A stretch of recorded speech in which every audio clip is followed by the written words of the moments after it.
Hey friends, here it is, week after Christmas. I just wanted to bring you up to date. It's 12/29/2021. So we made a couple parts today, and we made a little bit of headway on our planetary bolt-on planetary system. So I just wanted to show you, bring y'all up to date for the ones that ain't been around. So, or just catching this instead of the whole series. So, what we have here, my friends, is we have a GM Dana 60 front spindle. And as I gave y'all the class in front, normally what you would see on there, 83 to 91, is something that looked like this. You guys that are familiar and been around four-wheel drives are used to seeing this kind of hub with the splines where you run the locking hubs or the drive plates. And I was telling you that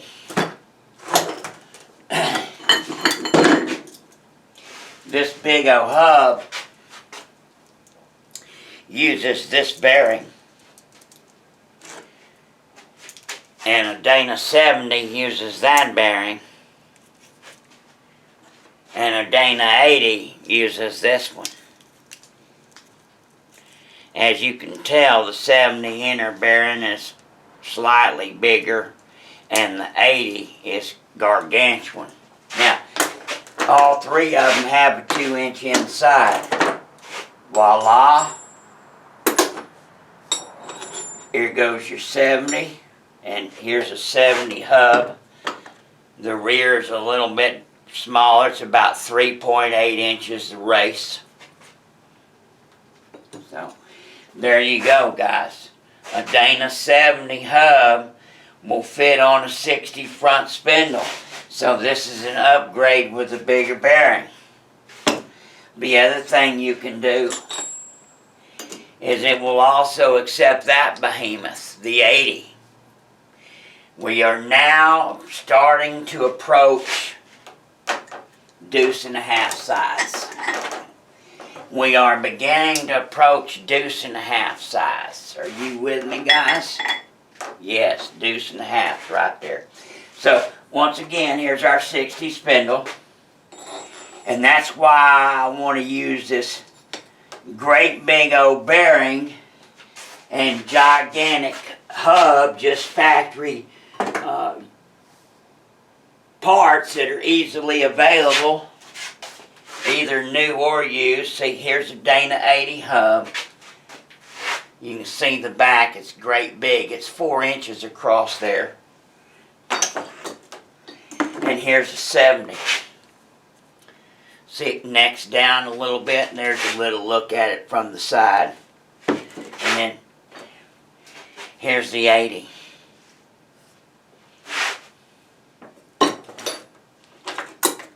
What I showed you, that's our 70 bearing right here. That's a 70 bearing.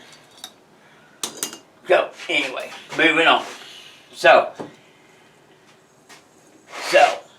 there is your ultimate factory platform right there.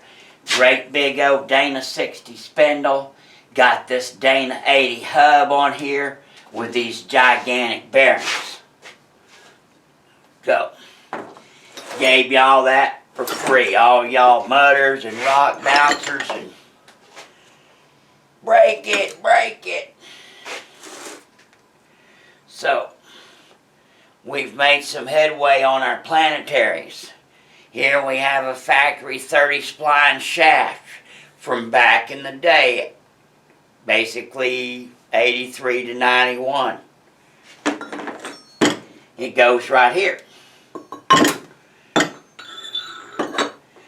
Now y'all folks that have seen the front end of the front axle recognize what's going on here. So there you go. And like I said, from the factory, this thing would slip down and you'd have that right there, that big old snout. Now we take this Dana 80 hub and we put it down. So, remember I told you what's our 3 things we gotta have for our planetaries? Gotta have our ring gear. Gotta have our planet gears, planet cage assembly, and then we have to have sun gear. Sun gear makes the planets go around. Planets spin on the ring gear, which gives us our reduction. And so, like I said, this heavy-duty front planetary out of a GM transmission is a 3.6 to 1. So, as we turn this gear, we have to turn this 3 times as far. So, there's our reduction, and at the same time, that's our strength increase. Remember now, planetaries are doing 2 things simultaneously. They're transferring all the load from these rinky-dinky splines over to a great big old gear with a lot of surface area, the sun gear, with stepping it up to 4 planets. So now this load is being carried over to these 4 separate gears, which transfers it all to the cage. And our input be driven by these 4 half-inch tool steel pins. So, and you're getting a hub reduction at the ends. Remember now, that's why they develop planetaries, to put them on the end of the axles. So, when you have reduction on the end, everything upstream can be halved. It doesn't matter what it is. The axle size, the bearing size, the U-joint size, the transmission, everything. So, anyway, moving on. So, I've explained to you before, so the cage, the ring gear on a planetary axle system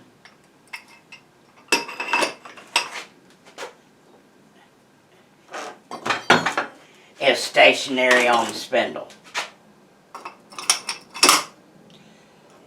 The ring gear or the annular on a planetary spindle is stationary. Usually, planetary spindle will have threads up here in the beginning, and on the very outside, it'll have splines. So that your ring gear and your backing plate and your cage, it just sits down and locks down. But instead, we're going to have a neck that's going to thread down and lock down with set screws. It doesn't have to, let me say this correctly. The ring gear is not subjected to a whole lot of force to stay in place. The ring gear is not subjected to a whole lot of force. What I mean by that is all it's doing is enclosing the gears and give the planet gears and giving them a path to move on. So, once again, there's our sun gear, which is spinning our planet gears. And so all these planet gears are doing, all they're doing is they're just walking around the perimeter of this thing. They're just walking around like that. So there's not a lot of force required just to hold this stationary. Anyway, moving on. So I developed something cool in the process because I wanted to seal up too, because we're going to be running a quart 90 weight through these things on the outside, just fill them up with a bottle. So anyway, I went ahead, prototyped up. Here's our ring gear.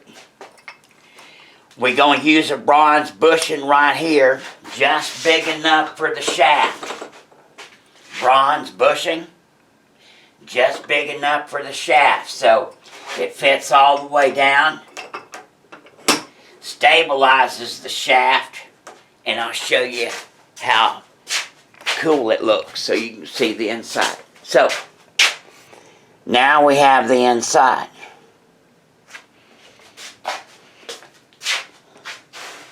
So, I did these 2 gears today. These 2 sun gears. So, sun gears go down on our shafts.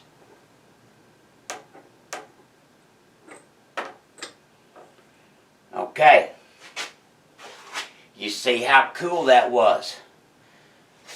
Yes, it's all bored and splined exactly. Okay. So there. Now we have a sun gear down in there.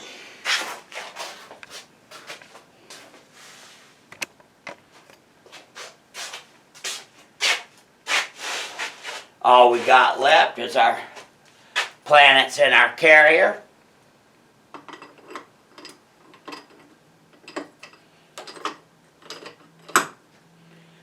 Voila!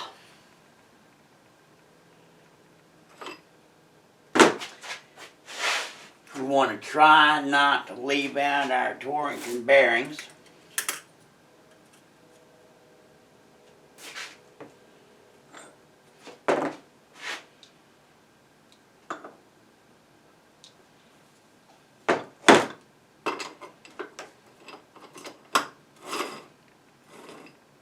Wow, look at that.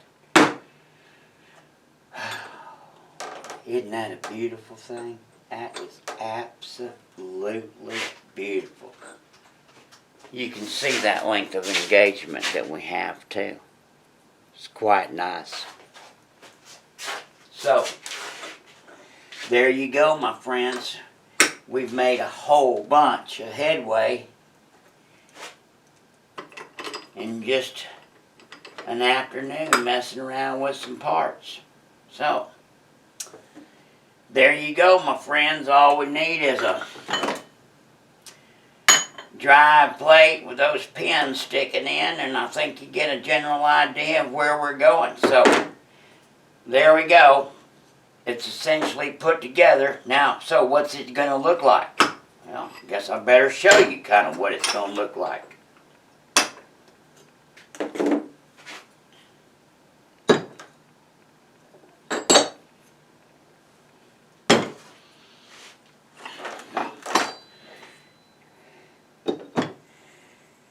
Just put our hub down.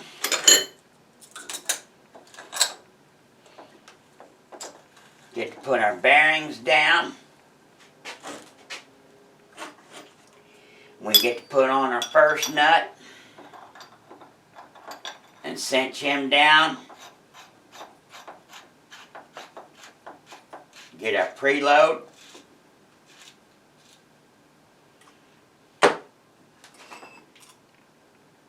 Then we screw down our ring gear.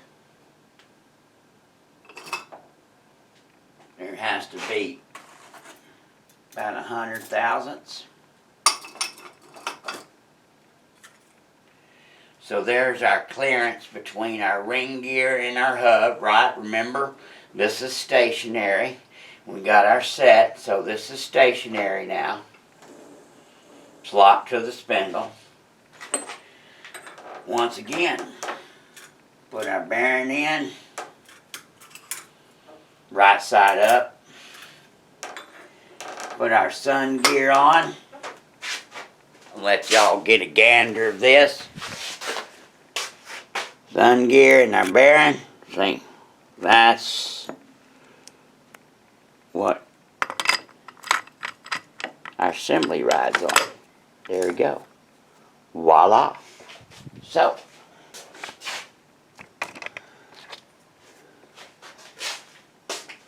that's what it's going to look like. So, going to be a little tube with an end cap.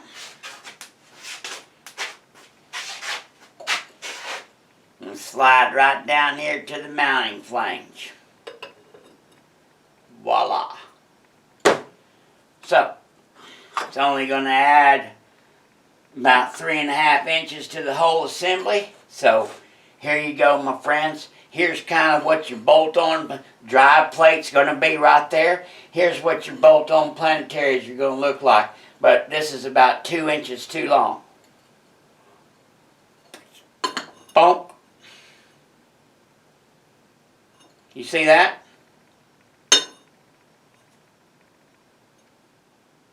This is going to be secured to the drive plate. Boom. That's kind of what the bolt-on planetaries are going to look like. Give you 3-to-1 reduction. Turn a simple 30 spline Dana 60 into basically a 70 spline setup. So, once again, we're transferring the load from these little splines to all these teeth to the planet carrier assembly, and now instead of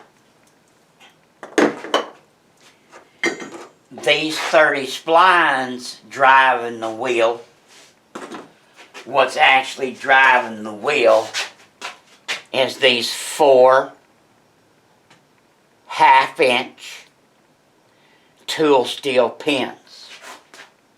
4 1/2-inch tool steel pins get you to 2 inches.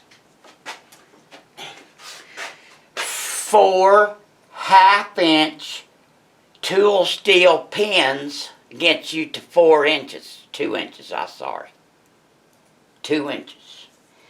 And you're dealing with 4 like a braid instead of 1 object. So,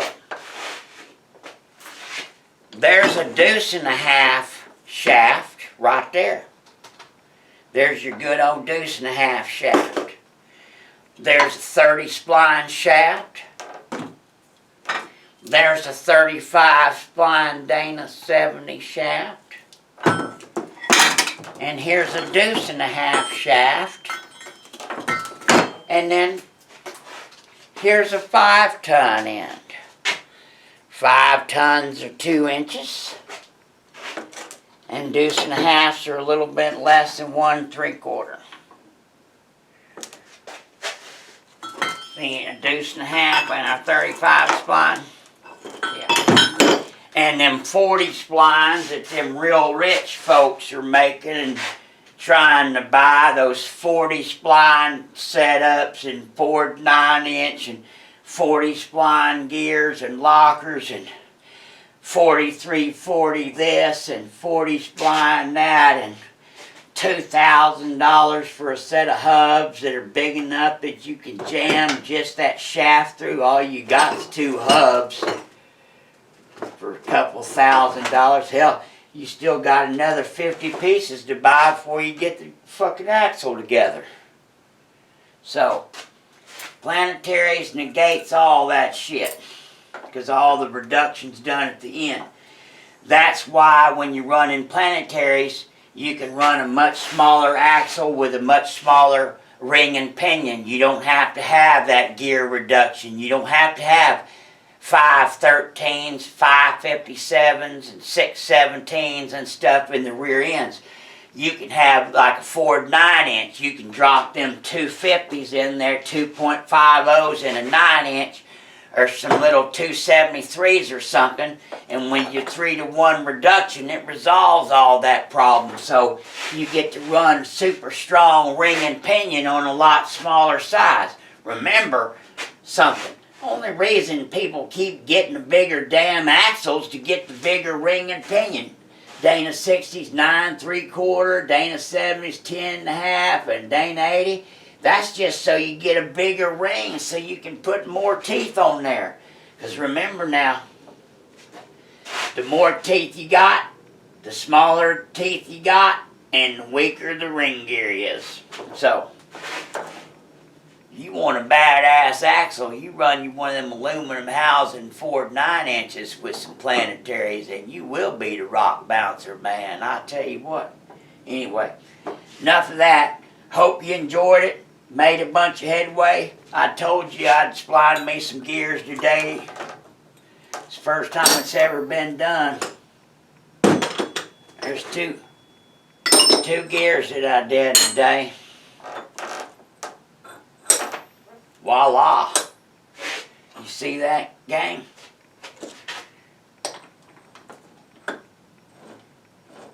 There you go. That's what it be all about. God bless you, God bless America, and happy trucking. Bye.